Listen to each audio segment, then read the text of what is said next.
नमस्कार, कैसे हैं आप लोग। उम्मीद करता हूं कि आप लोग बहुत बेहतर होंगे। एसएससी सीजीएल 2024 वाले जो एस्पिरेंट हैं उनकी टियर 1 की अटेंडेंस के रिगार्डिंग जो आरटीआई हमने लगाई थी उसका रिप्लाई आ चुका है और इस बार अटेंडेंस ने सारे रिकॉर्ड तोड़ दिए। इस बार मैक्सिमम जो एस्पिरेंट है अभी तक के सीजीएल के इतिहास में सबसे ज़्यादा जो एस्पिरेंट हैं वो एग्जाम में अपीयर हुए हैं। तो इसका क्या कुछ इम्पैक्ट आपकी कटऑफ पे पड़ सकता है उसके रिगार्डिंग इस वीडियो में बात करने वाले। उसके अलावा आपकी वैकेंसी के रिगार्डिंग बहुत बड़ी अपडेट है। आपकी वैकेंसी इंक्रीज हो गई है। 2 डिपार्टमेंट का आरटीआई का रिप्लाई आ चुका है तो वो मैं दिखाने वाला हूँ और कितनी क्या वैकेंसी इंक्रीज हुई है उसके बारे में बात करेंगे। तो ये वीडियो आप सभी के लिए बहुत ज़्यादा हेल्पफुल होने वाला है। तो चलिए स्टार्ट करते हैं।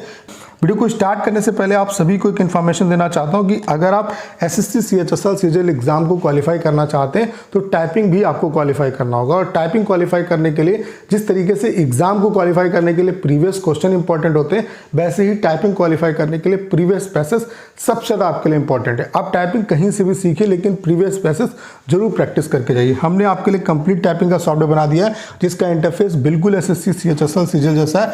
बाकी यहाँ पे हम आपको 250 पैसेज दे रहे हैं जो कि एसएससी सीएचएसएल सीजीएल एग्जाम में आए हुए। इन्हीं पैसेज को कम से कम 2 से 3 बार प्रैक्टिस कर लो। मैं दावे के साथ कह सकता हूँ 100% आप टाइपिंग को क्वालिफाई करके आएंगे।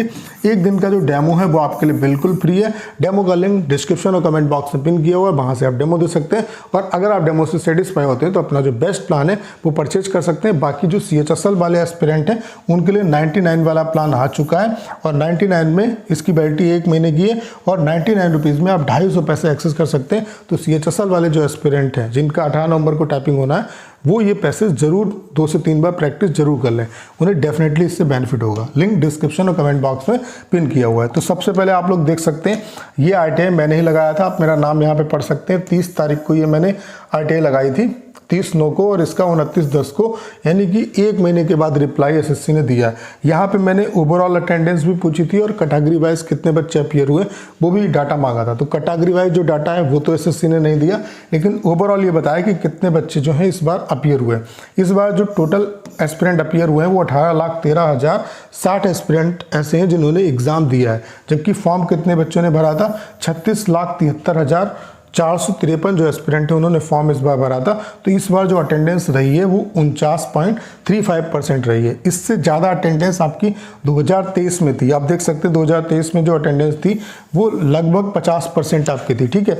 लेकिन अगर आप स्टूडेंट वाइज देखें कि कितने एस्पिरेंट ने एग्जाम दिया उसके हिसाब से देखें तो 2024 ने सारे रिकॉर्ड तोड़ दिए। इस बार 18 लाख से ज़्यादा जो एस्पिरेंट है वो एग्जाम में अपीयर हुए हैं। 2022 में सबसे ज़्यादा वैकेंसी थी तो यहाँ पर आप देख सकते हैं 2022 में मैक्सिमम वैकेंसी थी तो यहाँ पे 16 लाख प्लस एस्पिरेंट ने एग्जाम दिया था, ठीक है।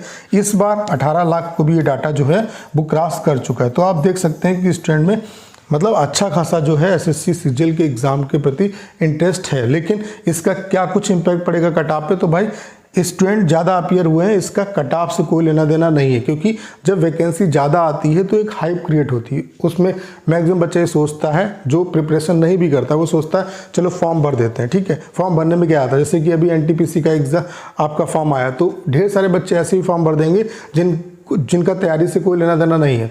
तो भाई ये वैकेंसी ज़्यादा आती है तो फॉर्म ज़्यादा पढ़ते हैं आपके और ज़्यादा बच्चे जो हैं वो एग्ज़ाम देते भी हैं। तो इसका कटऑफ पे कुछ भी इम्पैक्ट नहीं पड़ेगा।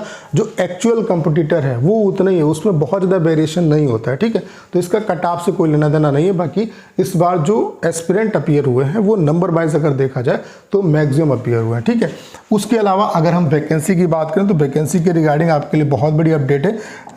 जीएसआई में यानी कि जियोलॉजिकल सर्वे ऑफ इंडिया में असिस्टेंट की टोटल आप देख सकते हैं 51 वैकेंसी आपकी रिपोर्ट हुई है, जिसमें यूआर की वैकेंसी 25 है, एससी की 8 वैकेंसी है, एसटी की 3 वैकेंसी, ओबीसी की 11 वैकेंसी है और ईडब्ल्यूएस की आपकी 4 वैकेंसी। बाकी आप रीजन वाइज वैकेंसी भी देख सकते हैं, कैटेगरी वाइज भी वैकेंसी देख सकते हैं।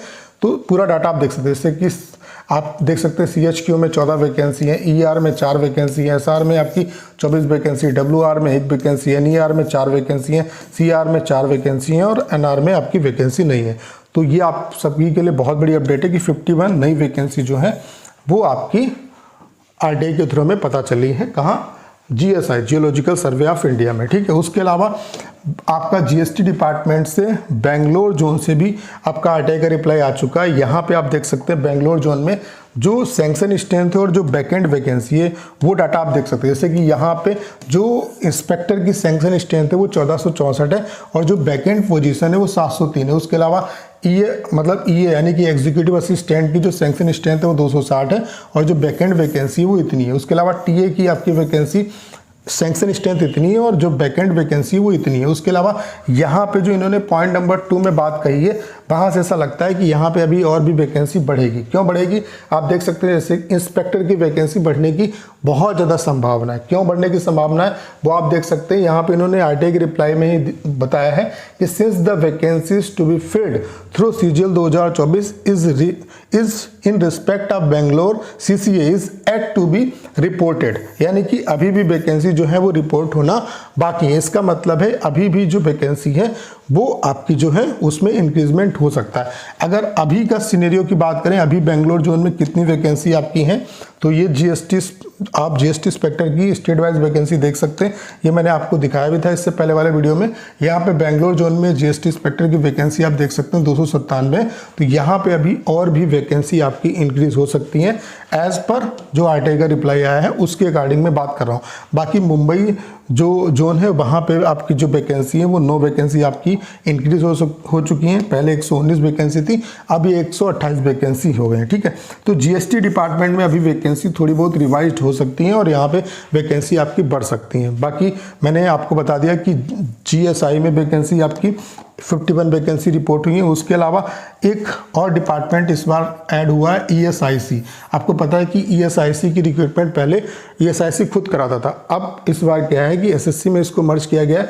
आपने देखा होगा अभी 1257 एमटीएस की वैकेंसी, मतलब एमटीएस की वैकेंसी बढ़ी थी, वो ईएसआईसी की वैकेंसी थी। तो यहाँ पे कितनी क्या वैकेंसी रिपोर्ट होती है वो भी देखने वाली बात होगी। उसके अलावा पीएसए में वैकेंसी जो है वो आपकी बढ़ने की संभावना है। उसके अलावा जेएसओ की वैकेंसी थोड़ी बहुत बढ़ सकती है। ठीक है, तो ओवरऑल कहने का मतलब ये है कि वैकेंसी आपकी डेफिनेटली बढ़ने वाली है।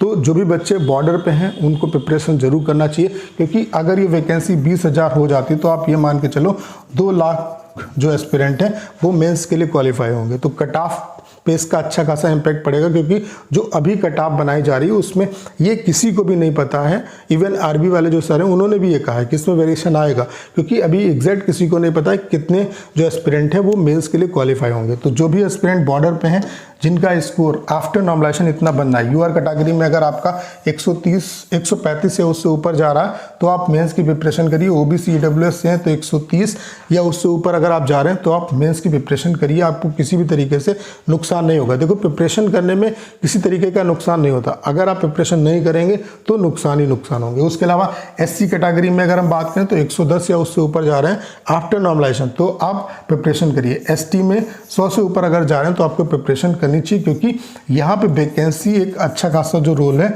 वो अदा करेगी, क्योंकि वैकेंसी बढ़ने की संभावना बहुत ज़्यादा है। उसके अलावा जो रॉन्ग क्वेश्चन है उसका भी इम्पैक्ट पड़ेगा और एक्चुअल में नॉर्मलाइजेशन किस तरीके से होता है इसका भी इम्पैक्ट पड़ेगा। तो जो एस्पिरेंट बॉर्डर पे हैं जिनका स्कोर इतना बनना है भाई कैटेगरी वाइज, वो मेंस की प्रिपरेशन में लग जाओ। ठीक है, उसके अलावा टाइपिंग और कंप्यूटर इसकी भी प्रिपरेशन साथ साथ करते रहो। और टाइपिंग में प्रीवियस जो पैसेज हैं वो सबसे ज़्यादा आपके लिए इंपॉर्टेंट है। आप टाइपिंग कहीं से भी सीखो, लेकिन ये जो पैसेज हैं जरूर प्रैक्टिस कर लेना। 250 पैसे हम यहाँ पे आपको प्रोवाइड करा रहे हैं, इनको कम से कम 2 से 3 बार जरूर प्रैक्टिस कर लेना। मैं दावे के साथ कह सकता हूँ 100% आप टाइपिंग क्वालिफाई करके आएंगे। एक दिन का डेमो बिल्कुल फ्री है, डेमो का लिंक डिस्क्रिप्शन और कमेंट बॉक्स में पिन किया हुआ है, वहाँ से आप डेमो दे सकते हैं। और अगर आप डेमो से सेटिस्फाई होते हैं तो अपना जो बेस्ट प्लान है वो परचेज कर सकते हैं। उम्मीद करता हूँ सारी जानकारी आप बहुत अच्छे तरीके से समझ पाए होंगे। करना क्या है, इस वीडियो को शेयर करना है। उसके अलावा अगर आप चैनल पर नए हैं और आपने अभी तक इसे सब्सक्राइब नहीं किया है तो प्लीज़ चैनल को सब्सक्राइब करना मत भूलिएगा।